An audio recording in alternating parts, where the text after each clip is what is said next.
Welcome back to another episode, guys. We're still in Texas, Reefapalooza. You guys know it's been madness. We've been here for at least 5 days. We filmed a couple episodes. This morning we went to see Peter. You guys seen this episode this last Friday. So the weather's nice. I'm thinking of just taking off. No more tanks. Just kidding, guys. Seriously. I met Jason yesterday at the show. He told me he's got a 600-gallon tank. He invited us over to come over. And here we are. He's like, let's go check it out inside. Let's see what goodies he's got. Come on. All right, we're here, guys, inside Jason's house. Jason, how are you, buddy? Good to see you. It was nice to meet you this weekend, man. It's great to meet you also. Good show. Yeah, we were looking for a couple tanks. We couldn't find any, and you came clutch at last minute, man. Nice. Well, I appreciate you having me on. Yeah, I walked in, and this thing looks impressive. How big is this tank? 675. 675. I thought it was only 600, so this is pretty big. What are the dimensions?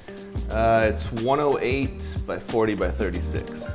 108 by 40 by 36. That's a beautiful tank, man. And how long has this tank been running? It's been running for about 4 years now. 4 years? You were telling me earlier before, just so you guys know, I walked in and we were talking to him, that you had an issue with the tank when the storms happened 3 years ago or something along those lines? Yeah, when we first moved here, I had a smaller tank in the office, so started growing out coral there. And then about 4 years ago, transferred everything into this tank. And everything was doing really well, but we had a freeze, had intermittent power outages for several days, and lost 90% of the tank. Yeah, that was big news all over the country when that happened. Yeah, it was bad for a lot of people. If you guys hear my voice, it's pretty bad. It's from Reefapalooza this past weekend, yelling too much, trying to talk on top of everyone. And we can't forget, throughout this video, we're gonna hide an Easter egg of Casper somewhere. I won't tell you where it's at.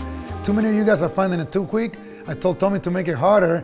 You make it a little too hard, Tommy, so let's meet in the middle. Anyways, first 2 people to find it, we're gonna send you a swag pack to your door within the 48 states. You have to post in the comment below. First 2 people to do it are the winners. Got the bug again early this year and started filling back in and growing some frags out, so it's getting there. I'm getting the spark back. It shows, man. I mean, I walked in, I see the size of some of these corals. I mean, this setosa right here, the staghorn right here, those mushrooms, the way you got growing those things, I'm jealous. They're incredible, man. Yeah, those are your gumdrops, one of my favorites. They're beautiful. Yeah, I've never seen them looking so healthy and just spreading around that way, you know? Yeah. Looks amazing. So, thank you. Tell me a little bit about the equipment that you're using. I see you got a lot of flow in this tank. Yep, a lot of flow. We've got 2 of the Hydro Wizards and 2 of the Nero 7s. All my tanks I've always run as much as possible. That's a lot of flow. Just to put it in perspective for you, I got a 1,500-gallon tank. It is 10 feet long, 5 feet deep, 4 feet tall. I'm running 3 of those pentarays in the entire tank, and it's SPS. Yeah. So you're definitely not playing around. You're going the extra mile with all this flow and stuff like that. Yeah, you can see it with the sand, but the corals like it. Yeah, so since you're talking about sand, the sand is just moving all over the place. But I see that you use a bunch of Filtration that you ordered from us, you were telling me. Yep. And the whole purpose is for them to encrust all over the floor? Yeah, I've tried heavier substrates in the past, and I end up getting algae growth on them, and just decided this time to try a little bare bottom approach with a twist. Ordered your Cephastria packs that you've got on your website. Yeah. Got a great variety of them, and I'm excited to see what it looks like when they fill in. That's cool. So, since we're still on the equipment, what kind of lights are you using? Got the Gen 4 Radians. Can I see them? Of course. Gen 4 Radians. And how many are you using? I see 1, 2, There's 4, 5, 6, 8 30s. And then 15s, you got 1, 2, 3, 4, 6. Yep. So 8 Gen 30s and 6 XR15s? Yeah, I think I started with mostly just the 30s, and then I had a frag system that I took down, so I added the 15s, and then I noticed I had a couple more blank spots, so I added a couple more. So what's cool to see, you're lighting this tank 100% with LED lights? Yes, correct. And how long you been using these lights? Well, I've been using LED lights for 10 years now. 10 years? But this system's been up for about 4 with these lights, and a couple of the Radians came from the older system in the office also. Cool. I'm glad I'm hearing that about 10 years, because there's people going on the internet saying that we need to go back to metal highlights, that you shouldn't be able to grow corals on the LEDs. No, You got very lucky here, yes, with this coral. Just kidding. I guess so. No, seriously, it's good to see, because a lot of people sometimes they go into the hybrid with LEDs. Yeah, no, I enjoy them, and like back in the day I had a Gen 1 Radian, started a 50-gallon cube, all frags, and grew it into a full SPS colonized. You did good with the Gen 1. Gen 1, yep. I did not do good with that light. You know what I think the problem was when we first got that light? What's the first thing that you do? You want to use a blue all day long, as bright as you can. Right. And the corals are not used to that spectrum, so I think that was a big part of the issue. Everyone had too many options to play with. Before you had a metal highlight, a T5, Yeah, You turn it plug on, and you play. turn it off. You need more light, you turn it more hours. You need less light, you do it less hours. So also, you used to live in California. Yep, Southern California. And how long you been doing this hobby for? 25 years. 25 years. So I showed up to a Steve Tyree frag swap in 2009, and I bring a tech light, and it's 3 blue bulbs and 3 white. Yep. And I was the antichrist that day. People were like, "How you there? That's cheating." And everyone was in these shows with metal highlights at the actual shows. I don't know how they were pulling power for these little shows. Probably hot in there. Yeah, man, everybody had 400. And the first times I ever saw 1,000 metal highlights, it was in California, Jason Fox's house. People were literally running 1,000 watt metal highlights to grow these corals, just cooking them. I remember that. See, that's why I figured I brought it up. So that will do it for lights. And for flow, you said 2 EM63s from Penteray and 2 Nero 7s. Correct, yep. Okay, and since we'll look in the bottom in a minute. So corals, you say this coral survived the crash 3 years ago? Yeah, it survived the Setosa, the Pinky the Bear, the WWC mushrooms have been there, and that's about it. Everything else crashed. Yeah. How about the Sunset Monty and some of the Cephesius? Is that Yeah, like newer? no, you're right. Those also survived. That's the Bizarro, your WWC Gotcha. Bizarro, Sunset. And there's some remnants of a big colony that used to be over here that's a little bit But it seems to me like the tank is in full rebound, like everything's starting to take off right now. It's finally getting its color back and the growth is accelerating, so I'm still fighting the bubble algae and issues that vermited snails from just letting everything go and not Yeah, they get keeping too up on the comfortable, right? maintenance. Vermited snails are a pain. I try to Oh, tell they're people terrible. they irritate. I mean, you can see it right here on the Setosa right there. You can see them just sending those little mucus just to collect food and irritates the coral in that area. Yeah, they're horrible. And they dig so deep into the coral, you don't even know how to get rid of them, you know? I've tried clipping, but like you said, they burrow in so far you have to remove inches to get rid of them all. So I've heard bumblebee snails work. I haven't tried that yet. I never heard that. Yeah. Bumblebee snails, huh? Yep, I heard they eat Interesting. the only thing that will eat them. We got more doggies, guys. What's his name? That's Ruby. Ruby? Is that him, his or her? That's a she. She? Come, Ruby. One more. Come on. Oh, there you go. Oh, we have a goalkeeper here. One more. Yeah, he wins. She wins. All right, so what are the corals you have here? Anything that you've been putting lately? Any specific acroporas that is the ones that you want to see grow? My favorite coral, one that was really popular at the show, we call it our radioactive. And it's just a neon green, and if you see the other side where the lights are hitting like it, purple, right? Like a bluish? bright orange coral lights, purple tips. I gotta look at that thing. And what is it, tenuous that you got? Yeah, it's a tenuous. I bought it as just a common green, and And it's been shifting. yeah, I had it down low because it was just kind of filler. But then I started seeing hints of the orange, so I put it up there where it's getting blasted with the light and the flow, and it's become the most vibrant coral that I have. Gotcha. So basically acroporas on top. Oh, you got some bounce mushrooms here. I just noticed. Yep, You another. got Those one, are 2, 3, 4. Man, how do you get them to spread so good? they're a few years old. Those are actually another survivor of the freeze. They were growing in the shade for a while until I trimmed the Setosa back. But they liked the flow and the light just as well as the shade. Interesting. A lot of people. We just came from a video that we did just this morning. His name is Peter. You get to see the video. He wants the mushrooms on the lower light and almost no flow. Right. And here you're putting them on the high light and high flow. So that goes to show you guys there's not a perfect recipe for this. It's like, right? It's like cooking. No one person's right, one person's wrong. It's like what works for you. Exactly. There's a lot of things that can work. The biggest thing is just consistency. I tell that to people, consistency. You can even have bad alkalinity. You can have your alkalinity, I don't know, very high 11. Your salinity can be low. Calcium can be off whack. Nitrous 50. But as long as you maintain those same numbers, the corals eventually will adjust to it, you know? I agree. It's the newer hobbyists, they jump onto the latest craze, and if they don't get the results after a month, a lot of them will immediately try something else, and then they keep bouncing around and never give it enough time to work. Yeah, we get that a lot. I mean, people walk into our shop and they say, oh my gosh, what lights are you using? Okay, what salt are you using? And they go and change things immediately instead of realizing, if you know your tank well, change one thing at a time, run it for a month or two and see what changes did you see. Yep. You can't just be changing too many things at once, because then there goes the stability. 100%. Now it's an unstable tank instead of being stable. Exactly. So let's talk a little bit about your fish. You have a lot of fish in here, I noticed. So that's a Lamarck angel right there. And then you got a convict tang, A pair of firefish. A pair of sailfins. A pair. They actually go together or just two? Fight? No, they don't fight, but one of them was huge.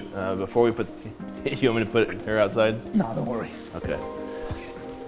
We had an older tank in California, and we had just a massive sailfin that we had had forever. Yeah. And my son was disappointed when we moved here. And I asked him what fish he wanted, and he said giant sailfin. And I said, buddy, it's not likely we're gonna find a giant sailfin. And we went into a local fish store, and someone had broken down their tank and then had him for 9 years. It was meant to be. You're like, there it is. So he was the first fish to go in this tank. And later on, someone had to rehome the other sailfin, and I knew it was a risk, but I gave it a shot, and they've gotten along great. Wow, interesting. Very interesting, man. So I see you have a regal tang in there. You have a leopard wrasse. Yeah. You have some chorus wrasse, yellow chorus wrasse. Big, is, chunky green chromis, I see. They're pretty old, right? Yeah, those guys, they're friendly too and don't bother anything, but they just keep getting bigger. They haven't stopped growing yet. What is this, hogfish? Peppermint hog. Peppermint hog. Got a marine beta that hides in the corner. Okay, you have a bunch of Arlidentias over there, lyre-tails? Lyre-tails, yeah. Lyre-tails. I see a Fiji foxface also. Yeah, that's the magnificent foxface. I see a Tomini tang. Yep, flame-tip Tomini. I see very nice, it looks like a black ice clown. Yeah, is that right? Is that a black ice? I actually don't know what kind it is. It looks like a black ice because it's got the blue around between the white and the black, you can see blue. We have a niece that loves Finding Nemo, and she saw Dory, but she was very upset that we didn't have Nemo. So we have to get them both. Went to Petco and found some clowns for her. All right, that's cool. Oh, and this is one of my favorite fish. Is he peeking at things, the pygmy angel? Yeah, the flameback, I love him too. He's picking at things?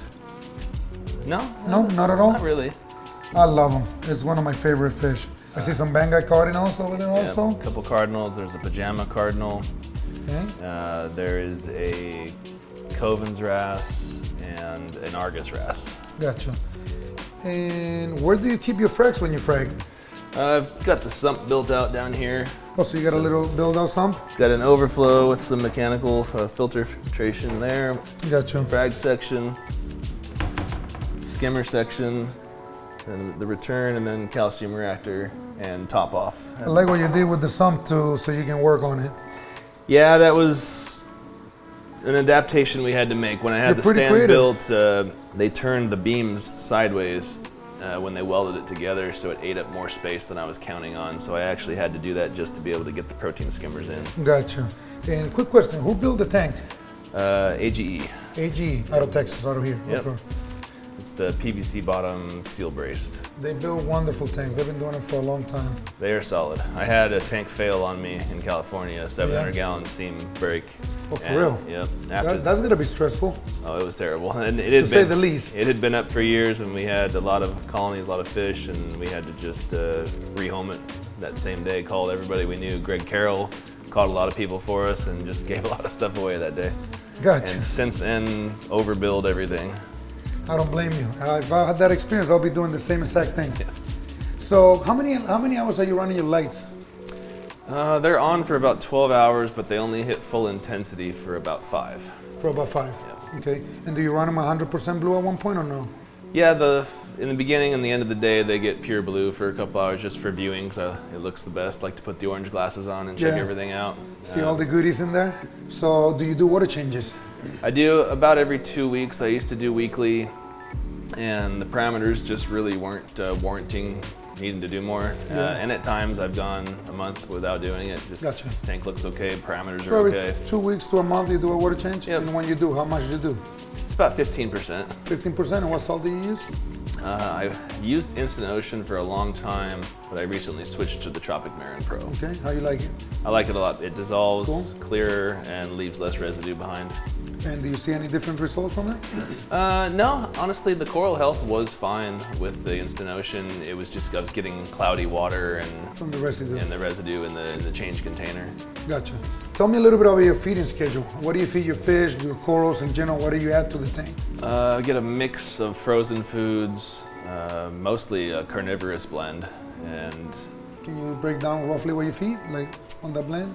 it's Do you buy it? Do you make it? It's pre-made. It's krill, clam, oysters, mysis shrimp, brine shrimp. So you just mix it up and you make your own food basically? Yeah, I buy a variety of meaty foods and then just put them in a cup, let them melt, and kind of give them a combination of it. But I try and get the bigger particles, and I always feed at this end with the pumps off, and it allows the gonies and the torches to filter feed for a little bit. Gotcha. I dose the coral booster, and other than that, just the calcium reactor. With All right. And what about the corals? You broadcast feed, or you feed in individual corals?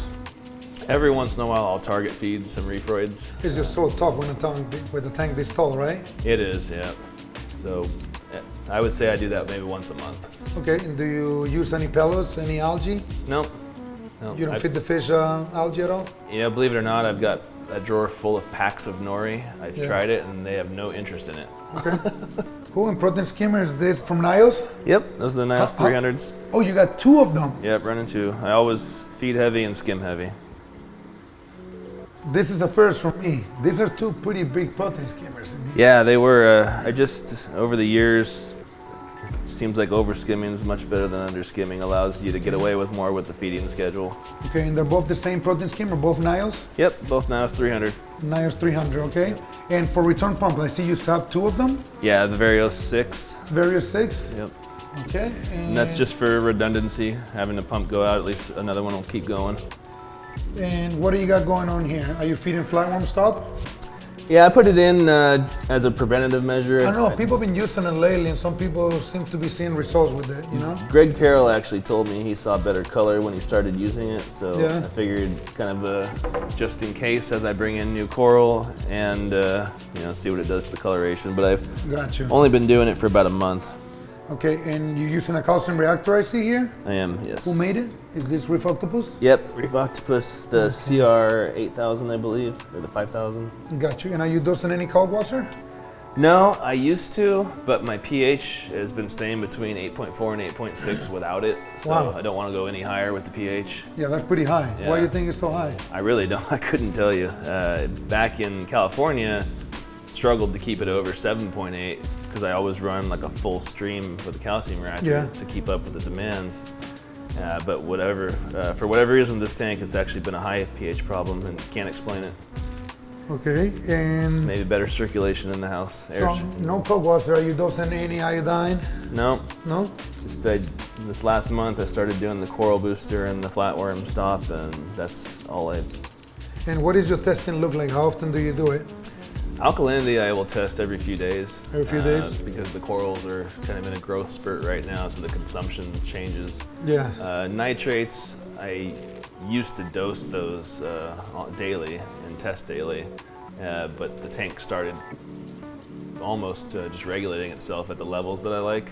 So where's the numbers rough look like right 25 to 30 on nitrate. Okay. I run my alkalinity low, low? 6.5 to 7 DKH. Yeah, I get better coloration. The higher alkalinity, I get better growth. The lower alkalinity with the higher nitrate. You're running your alkalinity what? 6.5 to 7 DKH. Are you serious? Yep. How long have you? But isn't a 6.5 start getting dissolved? No, I mean Acidic doesn't become acidic at that point. No. It is. Yeah. It's. I went to a house earlier to Peter, and Peter was running. Tom, if you can double check on this one, 7.8, 7.5.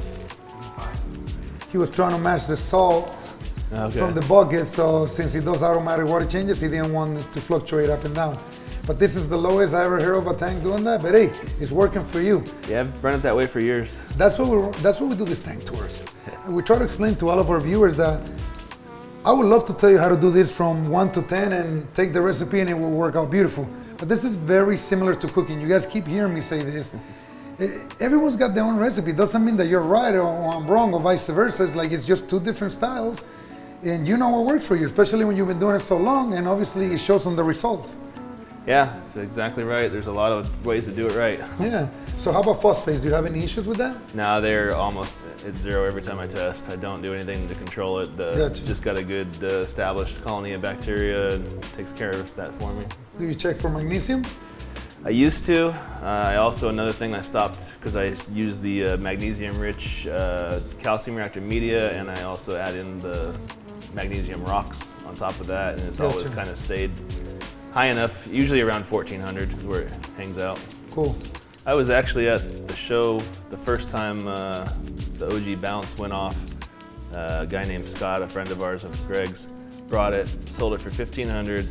A vendor bought it from him for 3000, and a third person bought it for $10,000, the original one. Matter of fact, when I went to Scott's house, this is, I want to say, I'm going to throw a random number. This was 2016. Yeah. And we're doing an after party at his house after Reefapalooza. And we walked in there, and he's got my jelly bean chalice fully grown.